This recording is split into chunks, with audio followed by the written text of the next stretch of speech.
In such epochs where the highest values of life, our peace, our independence, our basic rights, all that makes our existence more pure, more beautiful, all that justifies it, are sacrificed to the demon inhabiting a dozen fanatics and ideologues. All the problems of the man who fears for his humanity come down to the same question: how to remain free. In our era of statism, a crisis is a dangerous time for those who value liberty.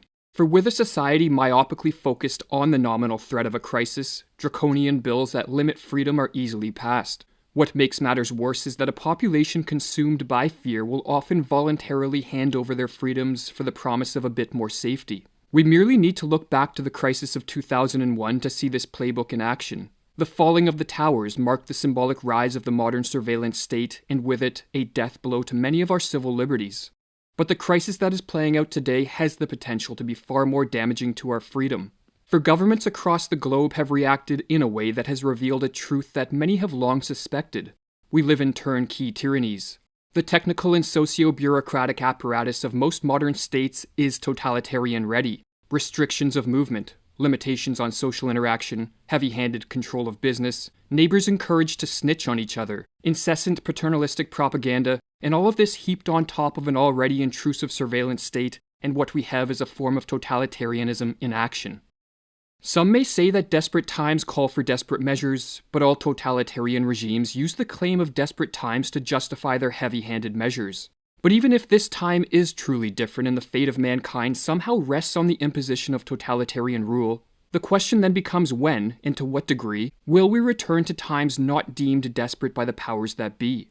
Perhaps this threat will subside, but what about the next threat? And what about the potential for crises that are manufactured to instill fear in us for the direct purpose of manipulating us? Are we as a society astute enough to tell the difference? Will the media alert us to this danger? For history is littered with examples of fear being weaponized and used to empower some by manipulating others. Or as Joanna Bork writes in her book, Fear, A Cultural History, fear is manipulated by numerous organizations with a stake in creating fear while promising to eradicate it. Fear circulates within a wealthy economy of powerful interest groups dependent upon assuring that we remain scared. Theologians, politicians, the media, physicians, and the psychological services depend on our fright. Despite the proliferation of discourses about fear, its eradication has never been seriously countenanced. Substitution of fear-inspiring discourses, rather than obliteration, has been the goal. But a crisis is both a time of danger and opportunity, and while the danger side of this coin should be clear to those of us who cherish liberty, what is its opportunity? This taste of totalitarianism should serve as a much-needed wake-up call. If we value freedom, then it is at times when our social freedom is dying that it is crucial that we reaffirm the one type of freedom that is always under our control: our psychological freedom.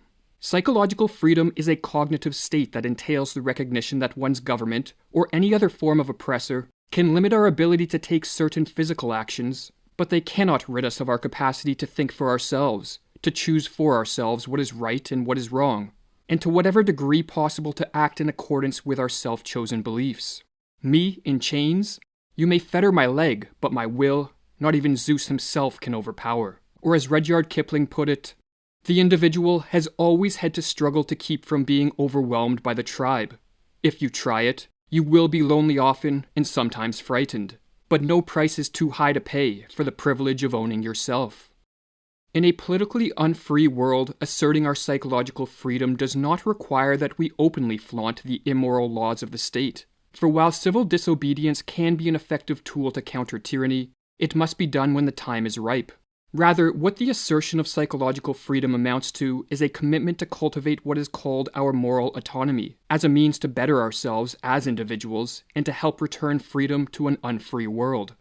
Autonomy, explains Frank Furedi, is an attribute of a person who engages with the world as an active, reasoning, and conscious individual. The etymology of this word, autos, self, and nomos, rule of law, conveys the meaning of self-rule. Or as Furedi further explains, autonomy provides the means through which people realize their potential and character as human beings. The opportunity to act and express oneself in accordance with one's inclination, experience, and reasoning allows people to develop their sense of self and to gain understanding of where they stand in relation to their fellow human beings. It is through the ability to pursue autonomous decision-making that individuals learn to take responsibility for their actions. and develop the capacity to assume a measure of responsibility for the well-being of their fellow citizens. Moral autonomy is life-promoting under any conditions, but is especially important at times of social upheaval and rapid change. If this crisis proves significant enough to fundamentally reorder the structure of our society, many of us will soon discover that the ways of life that supported us up until now have become obsolete. Change or perish is the motto of a brave new world, and unless we are willing to take responsibility for our own future, to act with autonomy, and to cultivate the traits that autonomy necessitates, such as curiosity, self-directed learning, a willingness to take risks, and an openness to new experiences, then the only alternative is to place our life in the hands of another. As state power grows, and as governments become increasingly paternalistic, many people turn to politicians and bureaucrats to take care of them. But we take this step at our own peril, for as Jung explains, the increasing dependence on the state is anything but a healthy symptom. It means that the whole nation is in a fair way to becoming a herd of sheep, constantly relying on a shepherd to drive them into good pastures. The shepherd's staff soon becomes a rod of iron, and the shepherds turn into wolves. Any man who still possesses the instinct of self-preservation knows perfectly well that only a swindler would relieve him of responsibility. Those who promise everything are sure to fulfill nothing, and everyone who promises too much is in danger of using evil means in order to carry out his promises. Strengthening our moral autonomy is not only survival promoting in a rapidly changing world, but is also necessary if we are to take part in the task that many philosophers have deemed our highest end, namely self-creation.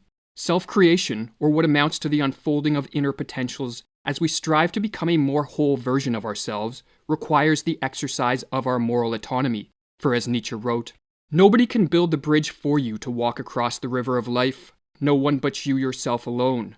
There are, to be sure, countless paths and bridges and demigods which would carry you across this river, but only at the cost of yourself. You would pawn yourself and lose." In a free society, the task of self-creation is in many ways forced upon us, but as a society shifts ever closer to total state control, self-creation becomes much more challenging as our opportunities for both cultivating and expressing our potential diminishes. This truism is what led Alexander Solzhenitsyn to describe totalitarianism as a land of smothered opportunities. But even though self-creation proves harder in a condition of extensive state control, the size of the task must not be used as an excuse to avoid it. Rather, we should recognize the truth of Jung's words that a man grows with the greatness of his task. Becoming a man or woman who continues to self-create in the face of an increasingly regimented and conformist world is one of the greatest tasks we can commit to, and is a task that can imbue our life with the meaning and purpose we need to flourish. For as Stefan Zweig put it, "Only he whose soul is in turmoil, forced to live in an epoch where war, violence, and ideological tyranny threaten the life of every individual and the most precious substance in that life, the freedom of the soul, can know how much courage, sincerity, and resolve are required to remain faithful to his inner self in these times of the herd's rampancy. Only he knows that no task on earth is more burdensome and difficult than to maintain one's intellectual and moral independence and preserve it unsullied through a mass cataclysm. Only once he has endured the necessary doubt and despair within himself can the individual play an exemplary role in standing firm amidst the world's pandemonium." Asserting our moral autonomy and doubling down on our psychological freedom has benefits that extend beyond the merely personal. For in choosing to retain our status as a free man or woman, and in striving to behave in ways that reflect this, we become a force that pushes the world back in the direction of freedom. For contrary to what statist propaganda teaches, freedom cannot be imposed on us from above, nor is it created or destroyed at the ballot box. Freedom emerges at a societal level when enough of us recognize its value and structure our lives accordingly, or as Butler Schaeffer explains, "You and I can bring civilization back into order neither by seizing political power, nor by attacking it, but by moving away from it, by diverting our focus from marbled temples and legislative halls to the conduct of our daily lives. The order of a creative civilization will emerge in much the same way that order manifests itself through the rest of nature, not from those who fashion themselves leaders of others, but from the interconnectedness of individuals pursuing their respective self-interests." Fortunately, a shift in a society towards more freedom does not require that we wait around for a majority to recognize the value of liberty. As the study of spontaneous order and chaotic systems teaches, the emergence of a new form of order only requires a tipping point to be reached, And this can be effectuated by a minority of the agents acting in any given system. In societal terms, it can be thought of as follows. In the middle, you have the great mass of men and women. Such individuals do not cultivate their own worldview or critically evaluate their value systems. They merely adopt what they see as most expedient. On one side of this human herd, you have those who wish to control them, the power-hungry who thrive off the existence of the state, and who are motivated to keep people believing that state power is social progress, and that state solutions are the only solutions. On the other side of the herd, you have those who value freedom, and who understand that human flourishing is intimately tied to freedom's presence. Currently, the scale is heavily tipped toward the ideas of statism, as most people have forgotten, or perhaps never been taught, the great value of freedom. But as history shows, the tide can turn back toward freedom. But this will only occur if enough of us keep the flame of liberty burning at its darkest hours. The great events of world history are, at bottom, profoundly unimportant, writes Jung. In the last analysis, the essential thing is the life of the individual. This alone makes history. Here alone do the great transformations first take place. And the whole future, the whole history of the world, ultimately spring as a gigantic summation from these hidden sources in individuals. In our most private and most subjective lives, we are not only the passive witnesses of our age, and its sufferers, but also its makers. We make our own epoch.